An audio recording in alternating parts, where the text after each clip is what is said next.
Good evening and welcome to California Today. I'm Daniel Hall sitting in for Lang Jiang. Here's a preview of some of today's stories. Surveillance video shows a mob of people taking over a convenience store in Los Angeles. It followed a street takeover, a new trend in the area. The state is looking to end faithless electors for presidential elections. We'll hear from two experts on what that would mean for the state and its wider implications.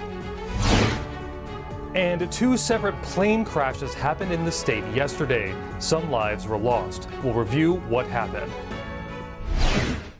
A 7-Eleven was mobbed by a large crowd in Los Angeles County. People can be seen looting and vandalizing the convenience store with spectators watching and filming from the parking lot. NTD's Jason Blair has more. A flash mob took over an El Segundo 7-Eleven in LA County. The Los Angeles police released this surveillance footage in hopes to gather more leads on identifying the suspects. In the footage, you can see that it's absolute chaos. People are rushing in, looting the shelves. There's probably about 100 people that can be seen ransacking the store. Some jump over the counter and start throwing items into the crowd. Spectators can be seen outside filming with their phones. Everything from snacks to lotto tickets were emptied out, and unfortunately, the whole store ended up getting trashed. The police said that the employee on duty ran and hid in the back room. So far, no arrests have been reported. Detectives were able to gather fingerprints at the store. A Los Angeles police spokesman said they are offering a $50,000 reward for help identifying the people seen looting in the videos. Jason Blair, NTD News, California. A California bill that would end faithless electors during presidential elections is now awaiting the governor's signature. However, experts say that this will only strengthen the two-party system, which is something our forefathers never intended. A California bill would end faithless electors in the state's presidential voting. But two experts said that the current influence of political parties on electors was not what the founding fathers intended. A faithless elector is somebody who is pledged to vote for a certain candidate for president and then gets to the place to vote and decides not to. Along with ending faithless electors, the bill would remove fines and punishments currently outlined in state law. While California has never reported any cases of faithless electors in its history, the issue has become more prominent since the 2016 presidential election. We vote for a slate of electors, and the party whose slate wins, those people are the electors who make up the Electoral College, and they're the ones who vote expressing the will of the voter. A faithless elector will go off and say, no, I can't do it, and they will, in very rare circumstances, not vote for the person that they are pledged to vote for. Robert McWhirter, a criminal attorney and constitutional historian, told NTD News that since California is a Democratic stronghold, the bill might not do much for the state. That's because, he says, political parties now have much more influence over electors. Over time, the political parties got a hold of it, and they passed statutes in states, like what California is proposing, that requires electors to follow the will of the party, and the party controls the electors, and they're not independent. The proposed law would require that electors pledge their votes to the winning presidential and vice presidential candidates. Electors who fail to do so will have their vote vetoed, be removed from their position, and replaced. But according to McWhirter, the current way the country votes for the president is not what the founding fathers intended. But the framers of the Constitution actually intended the electors to have more independence. But the framers of the Constitution never intended there to be political parties, at least when they wrote the Constitution. The idea was you vote for people who then would make the decision to be presidents. The founding fathers established the idea of electors as a compromise between electing the president through Congress versus a popular vote. This was intended to keep dishonest people from becoming president. Paul Engel, author and founder of the Constitution Study, told NTD News that the electors today are chosen based on a, quote, political slate. He added that most state electors will vote for the party that wins in the statewide election. In the past, when electors were truly free to vote their conscience, back before political parties took over the process, it was more of an issue from the standpoint of it happened more, but it was less of an issue because there wasn't the expectation that if I choose you to be my elector, I'm assuming you have enough information and integrity to vote for the best candidate, kind of like I'm electing a representative for Congress.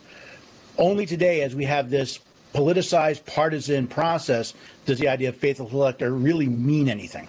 Engel added that individual states are responsible for managing domestic affairs in the interests of their own people. He says the proposed law does not violate the Constitution. California is perfectly within its rights, its powers to say, this is how we're going to appoint electors. It doesn't so much prevent faithless electors as require two things. It requires electors, proposed electors, to promise that they will vote for the party that nominated them. And it basically says if you fail to do so, or if you fail to vote, then you're basically kicked out as an elector, and that's now a vacant seat. In 2021, Democratic Senator Bill Dodd introduced the proposed law, Senate Bill 103. It has received unanimous bipartisan support by both the state assembly and the Senate. It is now awaiting Governor Gavin Newsom's signature or veto. Daniel Hall, NTD News, California. On Thursday, there were 2 plane crashes, one each in northern and southern California. One incident resulted in lives lost. 2 planes collided in Watsonville, about 30 miles north of Monterey. According to officials, at least 2 of the 3 occupants were killed. According to a tweet from the city of Watsonville, the planes crashed at Watsonville Municipal Airport shortly before 3 p.m. on Thursday. The city-owned airport does not have a control tower to direct aircraft landing and taking off. An investigation is underway. In Southern California, a small plane crashed in El Cajon on Thursday morning. Fire units and authorities responded to the incident. According to CHP El Cajon, Interstate 8 remained closed for several hours for investigation. The pilot sustained injuries and was transported to the trauma unit at a hospital. No other injuries were reported for this incident. While the Port of Los Angeles continues moving record amounts of cargo, truckers are facing some uncertainties. And industry leaders said new vehicle and worker law regulations can lead to profound impacts. Here are the details. Truckers at the Port of Los Angeles face upcoming hurdles from California's new policies and the gig worker law, formerly known as Assembly Bill 5, that recently came into effect. Clean air regulations will require trucks that serve the ports or rail yards to have engine models that are from 2010 or newer. After the California Air Resources Board's rule takes effect in January 1st, 2023, 25% of trucks serving the area will be prohibited from entering the gates. Matt Schrapp, CEO of the Harbor Trucking Association, said on Wednesday the impacts could be profound. Suffice it to say, removing a quarter of the capacity from the system could have profound impacts on our ability to get business done and move those boxes off dock. More clean air rules will take effect after next year and could further impact trucking operations at the ports. Beginning in 2024, drayage trucks will need to start transitioning to zero-emission technology, and all trucks operating at the ports should be zero-emission by 2035. Currently, only about 34 trucks out of the 21,000 operating at the port are zero-emission electric vehicles. Schrapp also said EV trucks have a limited mile range of about 200 miles before needing a recharge, which has caused concern for truckers. They don't see a robust charging infrastructure rolling out in time. The trucking industry is also unsure about how AB5 would impact truck operations at the ports. It requires independent contractors to be classified as full-time employees by companies that hire them. He estimated that about 70,000 independent truck owner-operators will be affected. Despite potential difficulties facing truckers, in July, the port moved nearly 1 million containers. July was another outstanding month here at the Port of Los Angeles. 935,000 20-foot equivalent units crossed our docks last month, outpacing our July 2019 record. Only 15 cargo ships were waiting for service at the port on Wednesday, down from a record of 109 in January. The port executive director welcomed other cargo ships waiting in line at other ports to come back to the SoCal port complex. A California representative is looking to become the Speaker of the House if Republicans win back control of the House of Representatives. House Minority Leader Kevin McCarthy told Fox News that he would be Speaker of the House if Republicans win back the House this November. Will you be Speaker in January? I believe so. We'll win the majority and I'll be Speaker, yes. McCarthy has served as a representative since 2007 and would potentially replace Nancy Pelosi as Speaker. His comments come as President Biden holds a 40% approval rating among the American populace, according to 538. We're going to take a short break, but here's a look at some of the stories we've got ready for you when we come back. Despite the lack of rain, experts say the state may be facing a massive flood. Though large flooding at times is natural in California, the frequency of such an event may be speeding up. And on the other end of the water supply spectrum, water cutbacks are being issued for several western states. We'll see where California sits. And Disneyland has issued several new yearly passes for guests, except the prices are higher. After an earnings report came out indirectly labeling annual pass holders with a slightly diminutive name, they took a tongue-in-cheek approach to the title. That and more on California Today.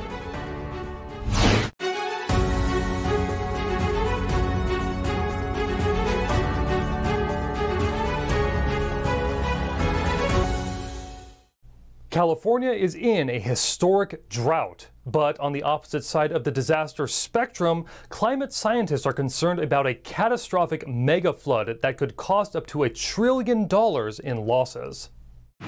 In a recent study, researchers found that the likelihood of catastrophic flooding has doubled. Such an event would occur once in 100 years, but now they might occur every 50 years. California is a place that has experienced so much drought and wildfire, so more water scarcity than flooding in recent years. And so there's been a focus both in the public sphere and in the public policy world on not having enough water. And the problem we're talking about is the opposite of that, having too much water in the form of a large flood. Swain believes the economic toll of a once-in-a-lifetime flooding event could cost California more than $1 trillion. Subsequent studies that UCLA will be conducting in the years ahead will aim to quantify how big of an impact a mega flood might have on the economy. Setting aside those phenomenal potential economic losses in a California mega flood event, this is an event that could displace millions of people, at least temporarily, due to flooding, infrastructure disruption. It's something that would affect most of the major economic sectors in California simultaneously. So, although we don't have the numbers yet for these particular scenarios, it's pretty clear that it would be a very high impact event across a broad region. For a state that has endured extreme drought and wildfire conditions, Swain is urging state and federal officials to look at the other side of the hydrological coin. He believes we should be thinking about co-managing the risks of drought and flood. And one way to do that, potentially, is to build a water conveyance and flood control system where you can reroute episodic floodwaters to places where they won't cause much harm, so divert them away from populated areas or critical infrastructure into places where they might be able to recharge overdrafted groundwater aquifers, thereby increasing our resilience to the droughts that follow. According to Swain, there will be plenty of forewarning if such a drought is to hit the state. He expects advance notice of up to 1 week for residents to prepare and evacuate if necessary. Tensions are rising with some western states as they are being asked to reduce water usage from the Colorado River. But its biggest user has so far avoided cutbacks. On Tuesday, the Bureau of Reclamation said 7 western states have been spared mandatory Colorado River water cutbacks for now, but they warned drastic conservation measures would be needed in order to protect shrinking reservoirs like Lake Mead from being overused. We have made progress, but also have work ahead in partnerships with all parties to achieve consensus solutions to conserve water and support communities stricken by the drought. The 7 states were given an extension on a previously set mid-August deadline. The states would have had to cut back their usage by 15 to 30%. Officials are imposing restrictions on states like Nevada and Arizona and even Mexico. The one state that avoided the cutback is also the biggest user of the Colorado River, California. This is the second year in a row where cuts have been made in the same states, but officials are warning more cuts may be on the way. The cutbacks come as a result of a 23-year mega drought in the southwest region.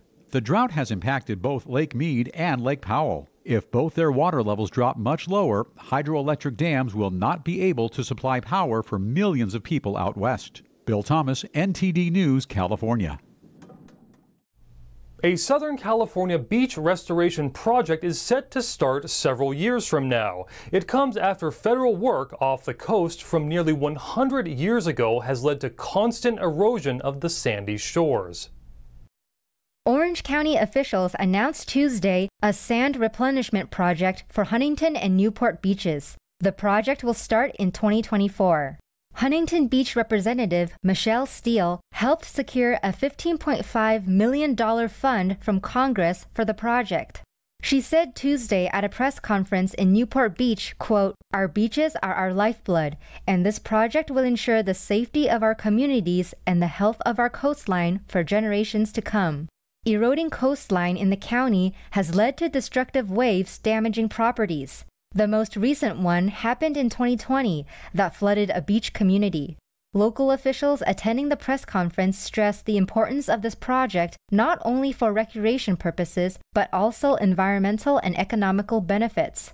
Engineers from the U.S. Army will unload 1.7 million cubic yards of sand onto Sunset Surfside Beach in Huntington Beach. The ocean current will distribute the sand south toward Newport Beach.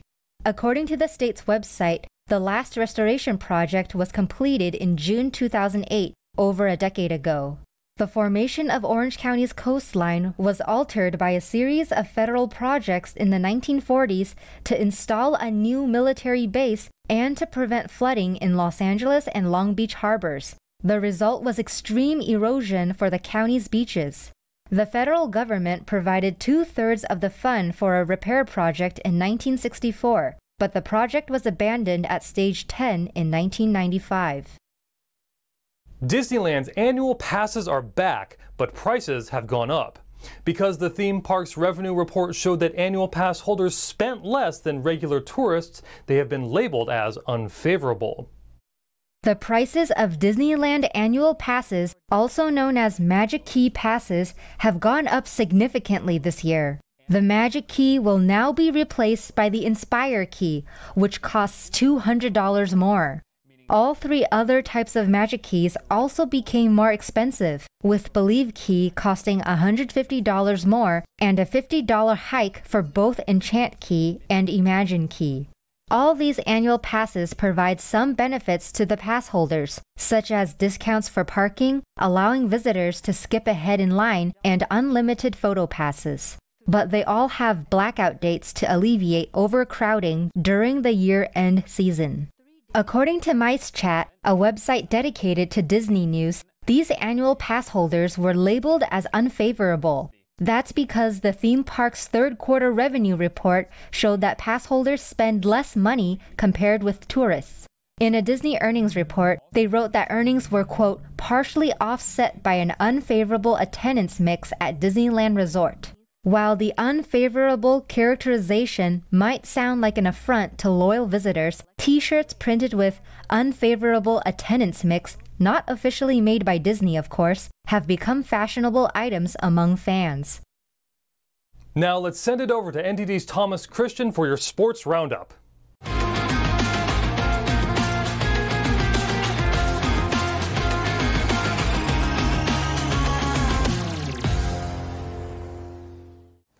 I'm Thomas Christian, giving you the California Today Sports Roundup.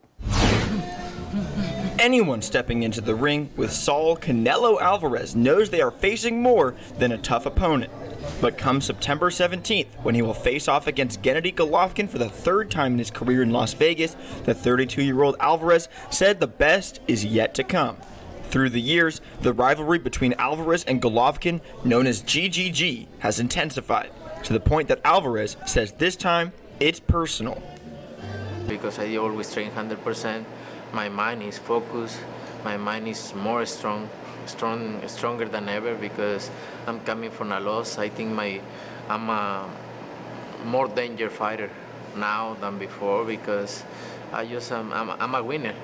I'm a winner, and I just have this situation, but this is boxing, right? So now I feel like more focus on more.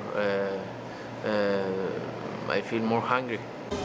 At his training camp in San Diego, California, Avarez told Reuters he's more focused than ever.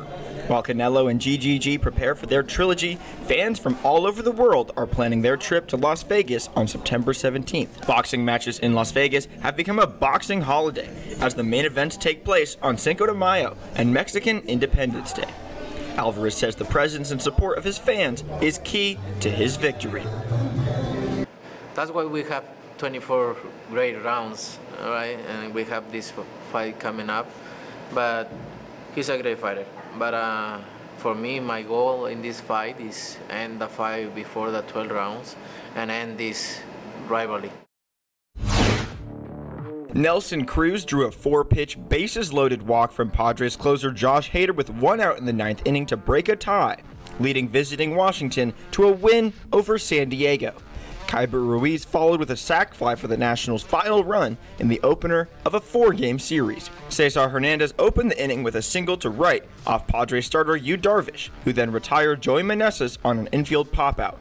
Alex Call singled to center, prompting Padres manager Bob Melvin to replace Darvish with Hader. The left-hander hit former Padre Luke Voit with a full-count pitch to load the bases before walking Cruz to force in Hernandez. Call scored on Ruiz's flyout. Nationals 3, Padres 1.